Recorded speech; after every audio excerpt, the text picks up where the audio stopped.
de uma preocupação já externada pelo governador Eumano de Freitas, que é em relação à arrecadação do ICMS, em razão daquele teto de 18% iniciado ano passado.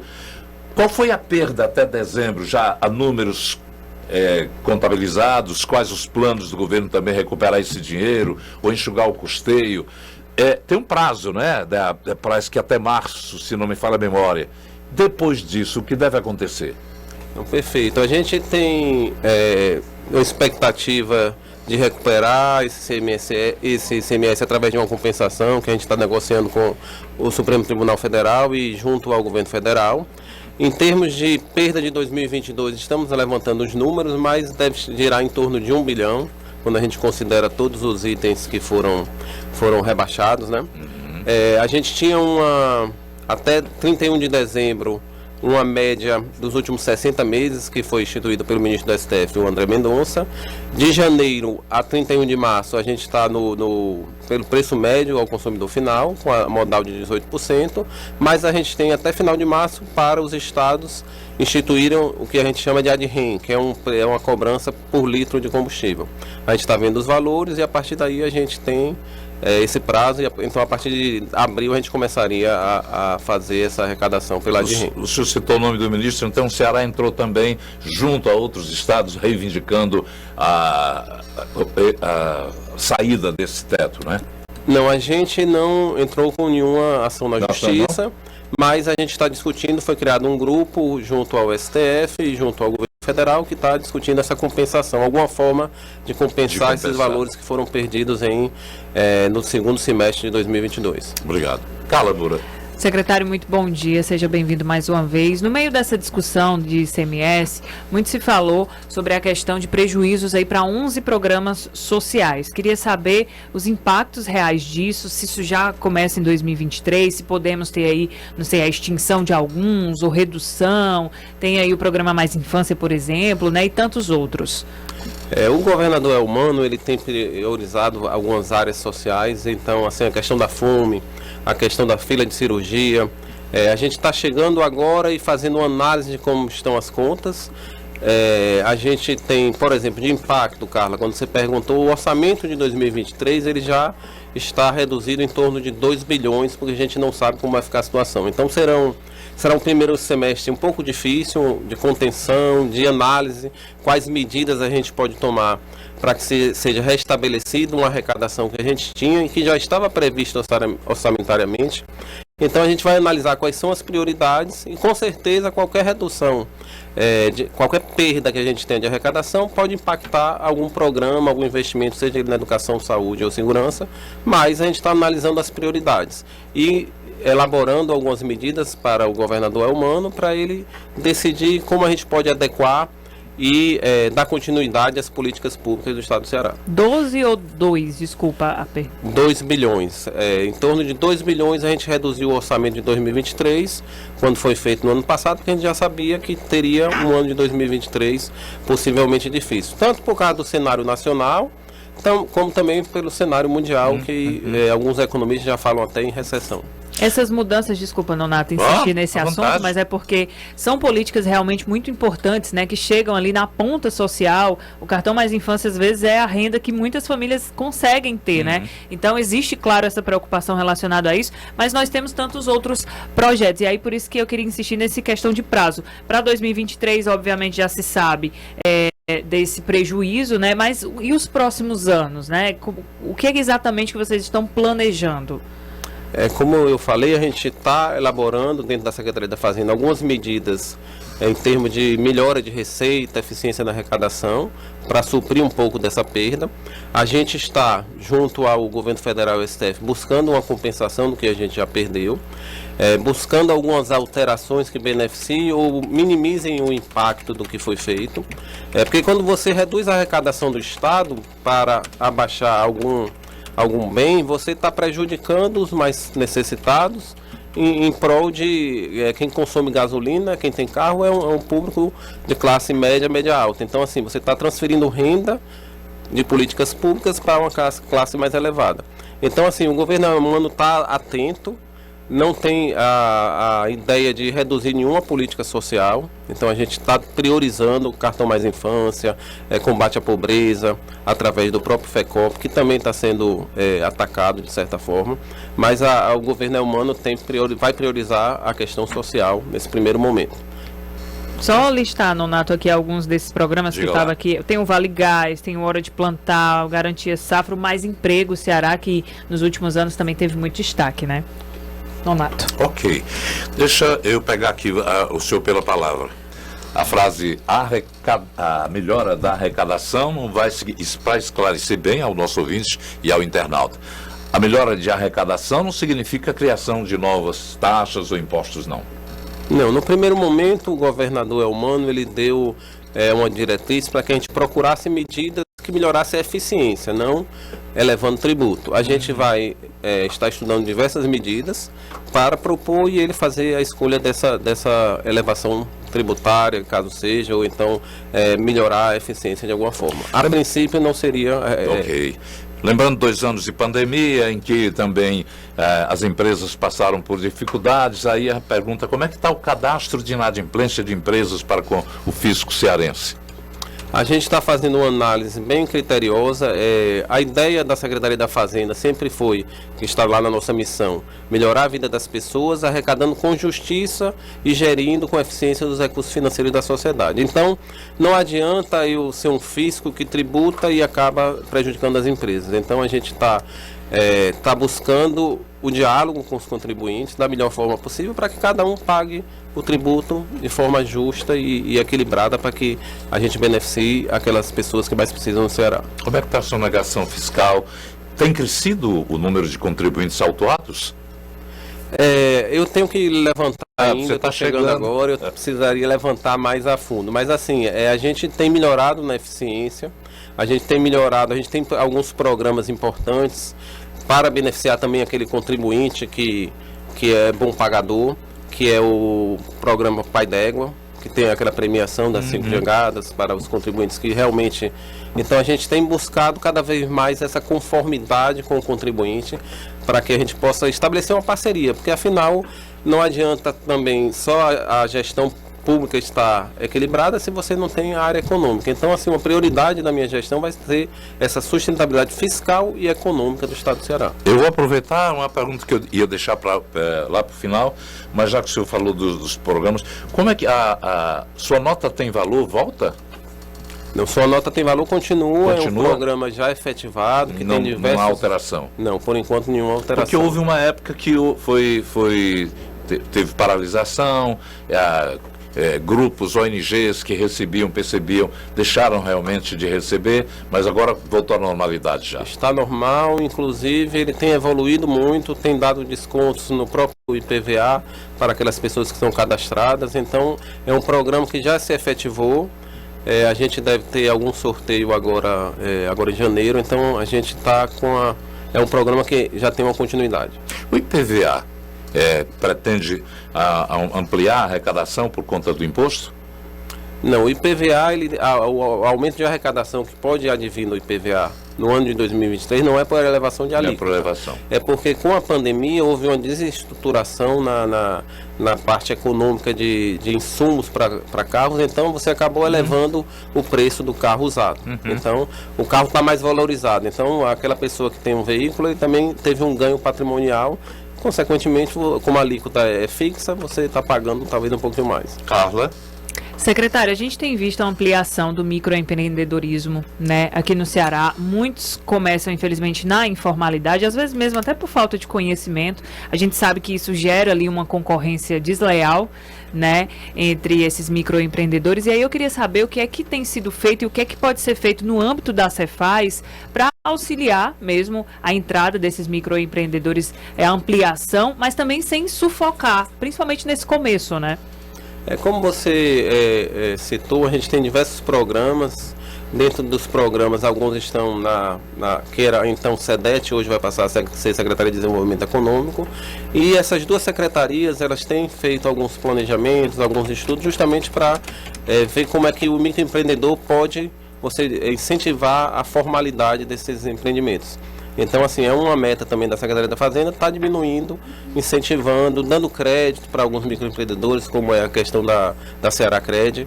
Então a gente tem buscado alternativas para cada vez mais trazer o contribuinte para a formalidade. Eu queria até pegar o gancho aqui, Nonato, secretário, da participação do Roberto, que ele diz que tem uma microempresa e queria ter a oportunidade de ampliar, começando a contratar funcionários, né? Mas ele diz que se prende um pouco na legislação, está começando a regularizar a empresa dele agora. E queria só aproveitar já essa pergunta para deixar, porque assim como o Roberto, muitas outras empresas também se encontram nessa situação, né? De começar a regularização, isso envolve ali, claro, algumas taxas, tem um processo burocrático, que inclusive vem diminuindo muito com a digitalização, né, secretário, também, dos processos da Cefaz.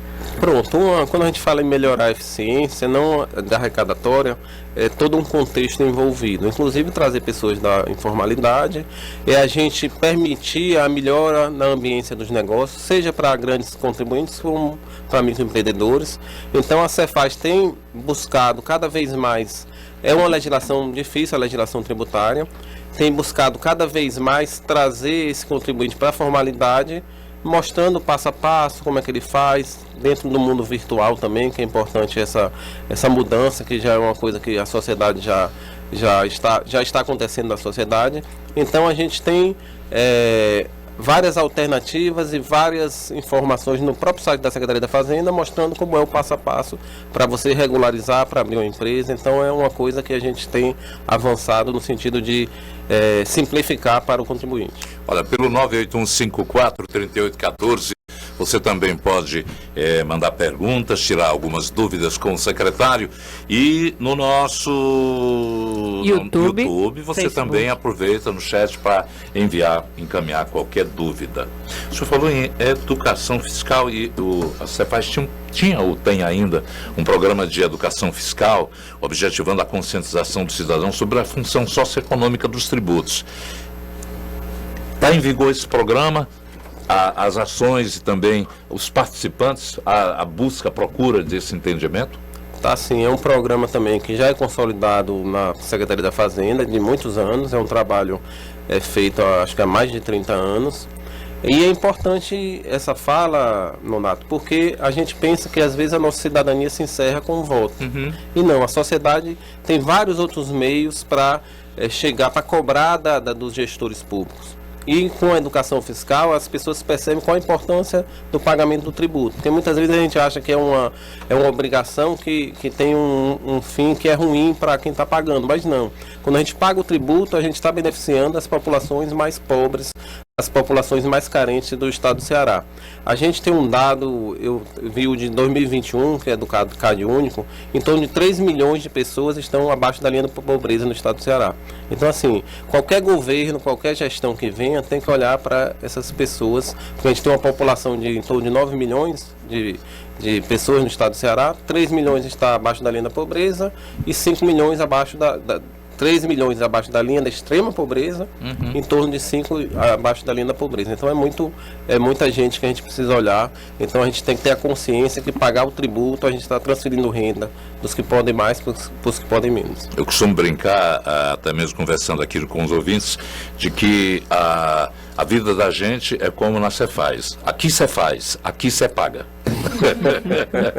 Seria um bom slogan, dizia para o Mauro, ele ia.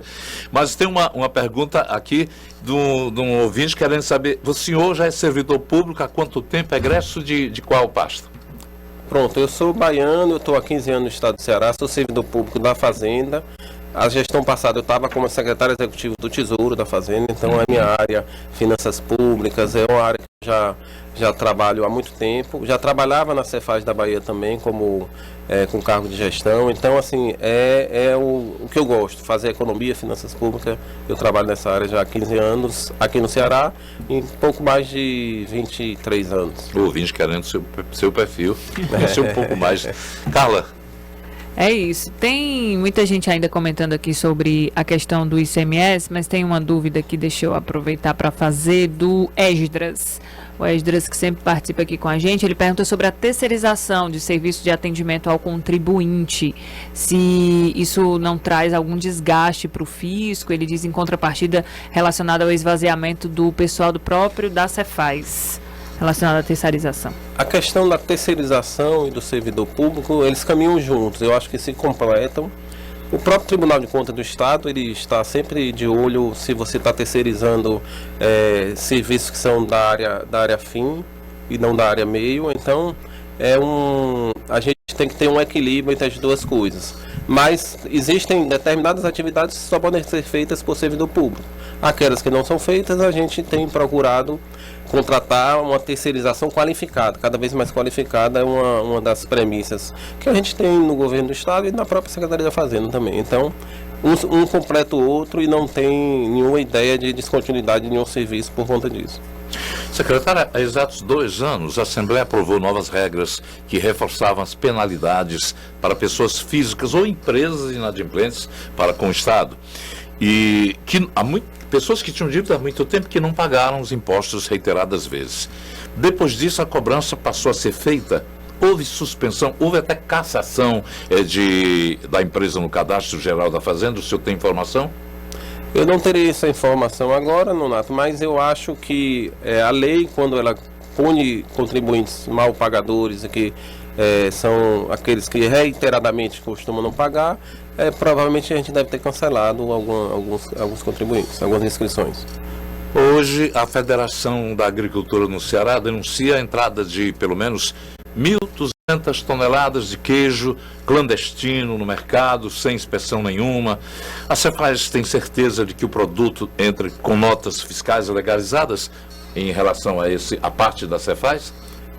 Eu tive a notícia pela manhã também, já falei com a nossa área de inteligência para fazer uma análise bem minuciosa do que está acontecendo, mas vocês devem lembrar também que já foram feitas várias operações com leite, com queijo, onde a gente já autuou aqueles contribuintes que estão sonegando o imposto.